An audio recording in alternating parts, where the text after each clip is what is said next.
Okay friends, तो हम लोग देख रहे थे टॉपिक था हमारा क्या, ट्रांसपोर्टेशन।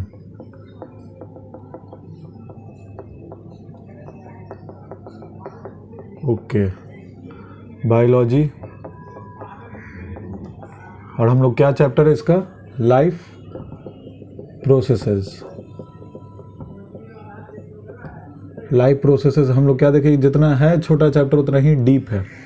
ओके, लाइफ प्रोसेस में हम लोग का 4 टॉपिक था। लाइफ प्रोसेस में मतलब असल में 4 प्रोसेसेस है लाइफ को जो मेंटेन करते हैं लिविंग ऑर्गेनिजम्स में। पहला न्यूट्रिशन, रेस्पिरेशन, तीसरा ट्रांसपोर्टेशन, तो ये 3rd नंबर पे आ रहा है। और 4th नंबर पे वो है एक्सक्रीशन, जिसका वीडियो हम डाल चुके हैं, तो आप एक्सक्रीशन देख सकते हैं जाके। और इसमें हम लोग क्या समझेंगे ट्रांसपोर्टेशन में, कि ये ट्रांसपोर्टेशन क्या है। तो शुरू से करना पड़ेगा कि न्यूट्रिशन जो है उसमें हम लोग क्या करते हैं। न्यूट्रिशन में फिर से एक बार रिवीजन अगर किया जाए तो न्यूट्रिशन में हम लोग क्या देखें, ऑब्टेन्स फूड, यानी जो लिविंग ऑर्गेनिज्म वो क्या ऑब्टेन किया, फूड ऑब्टेन किया। और इसमें 2 पार्ट था, एक ऑटोट्रॉपिक और हेटरोट्रॉपिक। ऑटोट्रॉपिक प्लांट्स एनिमल और हेटरोट्रॉपिक एनिमल्स, ठीक है, एक में प्लांट्स एक में एनिमल्स, ऐसे याद रखेंगे। अब ऑटोट्रॉपिक का मतलब, ऑटो मीन्स ये एक ऑटोट्रॉपिक हो गया और यहाँ से हेटरोट्रॉपिक हो गया। ऑटो मीन्स सेल्फ, खुद, ट्रॉपिक यानी फूड, ट्रॉप यानी फूड। अब ये डिपेंड किस पे रहते हैं, दूसरों पे, डिपेंड्स ऑन अदर, दूसरों पे डिपेंड रहता है। जैसे ये किस पे डिपेंड रहते हैं, ऑटोट्रॉप्स में डिपेंड रहते हैं। इस एग्जांपल प्लांट्स और एनिमल्स इसमें, ठीक है, एनिमल्स में हम लोग आगे, सभी आगे। तो ये 2 पार्ट हम लोग देखे। इसमें भी ये रहता ओमनीवोरस कार्निवोरस, और यहाँ पे आपका हर्बीवोरस जो घास खाते हैं सिर्फ, ठीक है, वो शाकाहारी होते हैं। और कार्निवोरस मीट खाते हैं, सिर्फ मीट खाएंगे, वो घास उस नहीं खाएंगे, प्लांट्स का मटेरियल्स नहीं खाएंगे। और जो ओमनीवोरस वो हम लोग हैं, हम लोग दोनों खाते हैं। ये दोनों पार्ट हो गया, ये था इसमें। अब एक और इसके बाद क्या होता है कि जब खाना फूड में चला गया तो वो फूड से ब्लड में जाएगा। ये चार्ट आप लोग कॉपी में ज़रूर बनाइए, बहुत इंपॉर्टेंट है।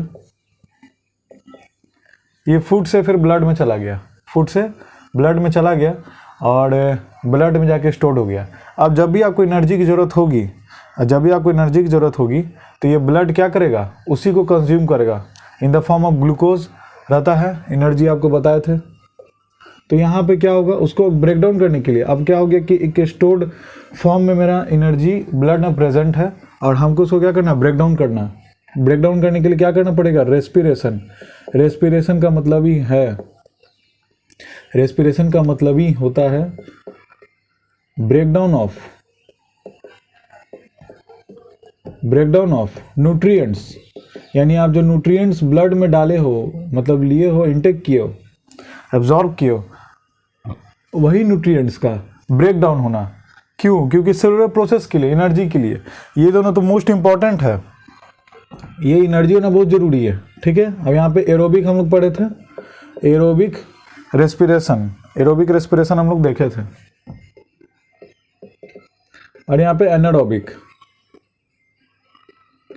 रेस्पिरेशन देखे, एनारोबिक रेस्पिरेशन देखे। एरोबिक में क्या देखें और एनारोबिक में क्या देखें, ये बारे में बात करेंगे। एरोबिक में क्या होता है कि in the presence of oxygen के प्रेजेंस में ये हो रहा है।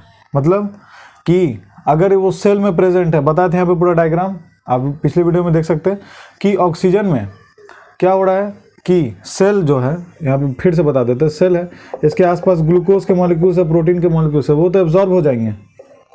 जब इसको ज़रूरत होगा तो एब्जॉर्ब हो जाएगा, ठीक है। अब ये सेल के साइटोप्लाज्म में चला गया, जो ग्लूकोज हो, प्रोटीन हो। अभी यहाँ पे एनारोबिक हो रहा है, यानी एरोबिक नहीं हो रहा है, एनारोबिक हो रहा है। तो क्या समझेंगे हम लोग, यहाँ पे एनारोबिक हो रहा है, एनारोबिक तो होगा ही, ऑक्सीजन अगर होगा तब एरोबिक होगा, ये हम लोग समझेंगे। ये तो प्रेजेंस है ही, इसको कोई नहीं रोक सकता, एनारोबिक को कोई नहीं रोक सकता। यानी कि समझिए साइटोप्लाज्म में ऑक्सीजन की जरूरत नहीं है, इसीलिए एनारोबिक रेस्पिरेशन यहाँ पे होगा। कहने का मतलब एनारोबिक रेस्पिरेशन मतलब breakdown of nutrients in the absence of oxygen. तो यहाँ पे ऑक्सीजन का एब्सेंट है, साइटोप्लाज्म में चला गया। अब आपको यहाँ पे क्या है कि अगर यहाँ पे एक माइटोकॉन्ड्रिया बना देते हैं, ठीक है, ये आप कुछ ऐसे डार्क समझ लीजिए कि माइटोकॉन्ड्रिया है। आप लोग माइटोकॉन्ड्रिया जानते हैं क्या होता है, powerhouse of the cell. तो ये क्या है, यहीं से एनर्जी क्या होता है, प्रोड्यूस होता है, एनर्जी प्रोड्यूस हो गया।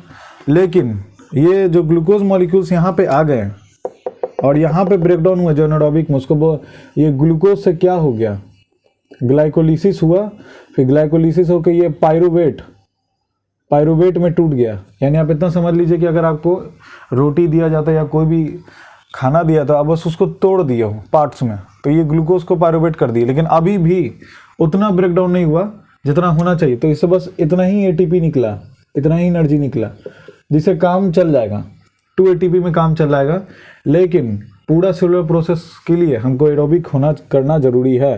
तो ये एब्सेंट होता है इसमें ऑक्सीजन, एब्सेंट O2। अब O2 प्रेजेंस है तो O2 इसको मिलेगा, ऑक्सीजन आप जैसे ही लंग्स के थ्रू ब्लड में जाएगा, सारे ग्लूकोज जो पायरुवेट है वो किस में चले गए, माइटोकॉन्ड्रिया में। तो ये माइटोकॉन्ड्रिया में होता है और ये आपका कहाँ होता है, साइटोप्लाज्म में। ये हो गया माइटोकॉन्ड्रिया में, ये प्रोसेस होगा, ये साइटोप्लाज्म में होगा। ये याद हो गया आप लोगों को, क्लियर हो गया पॉइंट कि कहाँ होगा क्या होगा। इसके बाद जब ये ऑक्सीजन मिला ग्लूकोज को तो क्या हो गया, अब ये अच्छा से टूटेगा, अच्छा से ब्रेकडाउन होगा और क्या निकलेगा हमारा, बताइए, CO2 plus H2O plus energy. अब ये एनर्जी क्यों निकला, एनर्जी जो निकला वो क्या है, यही एनर्जी है 38 ATP जो सेलुलर प्रोसेस में इस्तेमाल में आ गया, काम में आ गया, यूज़ में आ गया, यूटिलाइज हो गया हमारे पूरे बॉडी में। तो ये एरोबिक से ज़्यादा एनर्जी मिल रहा है कि एनारोबिक से ज़्यादा एनर्जी मिल रहा है, जाहिर है कि हम लोग को एरोबिक से ज़्यादा एनर्जी मिल रहा है। तो ये तो होगा एनारोबिक, ठीक है, ये हम लोग समझ गए। अब रेस्पिरेशन इन प्लांट्स आया था तो हम लोग क्या देखे थे कि रेस्पिरेशन कैसे होता है, थ्रू स्टोमाटा से हुआ था, ठीक है, आप लोग ऐसे समझ लीजिए। और respiration in human beings lungs के थ्रू होता है, एल्वॉयली जिसको बताए थे, ठीक है। उसके बाद हमारा 3rd नंबर पे आया ट्रांसपोर्टेशन, 3rd नंबर पे आया ट्रांसपोर्टेशन। अब इसी ट्रांसपोर्टेशन में बातें हैं कि अब आपका एनर्जी बन गया 38 ATP या 2 ATP, अब उसको पूरे बॉडी में सर्कुलेट करना है, ट्रांसपोर्ट करना है। तो क्या आएगा, काम कौन करेगा, पहले तो ये हार्ट जो है पंप करेगा, किसको पंप करेगा, ब्लड को पंप करेगा, क्योंकि ब्लड में ही तो एनर्जी प्रेजेंट है, ब्लड में एनर्जी प्रेजेंट है और ये ब्लड को पूरे बॉडी में पंप करेगा और डीऑक्सीनेटेड से ऑक्सीनेटेड भी करेगा। यानी कि O2 content and CO2 content blood को ये क्या करेगा, पहले तो लंग्स में भेजेगा, फिर लंग्स से ऑक्सीनेटेड ब्लड जो आएगा उसको पूरे बॉडी में फिर से पंप करके भेजेगा। ये सब क्लियर हो गया। उसके बाद आता है एक्सक्रीशन। एक्सक्रीशन क्या है, एक्सक्रीशन मतलब रिमूवल ऑफ वेस्टेज, ट्रांसपोर्टेशन यानी ट्रांसपोर्ट, ठीक है। इसमें क्या है, इसका क्या मतलब है, रिमूवल ऑफ वेस्टेज, यानी अब आपके ब्लड में जो एनर्जी बना जो भी तरह का, लेकिन जो सॉल्यूट बच गया, जो सब्सटेंस बच गया, जो पार्टिकल्स बच गए, जो मॉलिक्यूल्स बच गया, जो कंपाउंड एलिमेंट्स बच गए, उसको निकालना जरूरी है। वो जो टॉक्सिक सब्सटेंसेस हो गया, क्यों हो गया टॉक्सिक, क्योंकि उसमें बहुत तरह के एंजाइम्स, केमिकल्स उसमें क्या किए हैं, एक्ट किए हैं उसको ब्रेक डाउन करने के लिए। तो वो क्या हो गया, खराब हो गया। सही चीज़ तो एब्जॉर्व कर लिया इंटेस्टाइन, ठीक है, लेकिन हमारा जो हार्मोन्स है ग्लैंड से उसको एब्जॉर्व तो कर लिया, लेकिन जो वेस्टेज बना उसको निकालना जरूरी था। इसके लिए हम लोग क्या पढ़े, किडनी पढ़ रहे हैं। इसमें हम लोग वीडियो डाल दिए, आप लोग को देख लीजिएगा। किडनी बताए वो डिटेल में, उसी में बस ह्यूमंस में किडनी, और प्लांट्स में क्या होता है कि डेड सेल्स जो होते हैं वो लीव्स से निकल जाता है। पत्ता अगर सड़ गया तो आप देखते हो कि ज़मीन पे गिर जाता है। सॉइल में भी वो रिमूव करता है अपने वेस्टेज को। और बहुत ऐसा चीज़ है जिसमें देखा जाए कि ऑक्सीजन जो है वो रिमूवल वेस्टेज की तरह निकलता है। ये इसमें फोटोसिंथेसिस में उसका वेस्टेज है ये, और हमारा वेस्टेज है CO2, तो उसका वेस्टेज है ऑक्सीजन। कब, जब फोटोसिंथेसिस होगा तब। ऐसे तो हम लोग जानते हैं ऑक्सीजन और कार्बन डाइऑक्साइड दोनों लेता है, आप लोग पीछे वीडियो में देख सकते हैं। उसके बाद हम लोग देखेंगे जो न्यू टॉपिक है, जिसका टॉपिक का नाम है oxygen इंटर्स the blood in the lungs. तो ये हम लोग समझेंगे, ठीक है। ये आप नोट कर लीजिए, ये शॉर्ट फॉर्म था।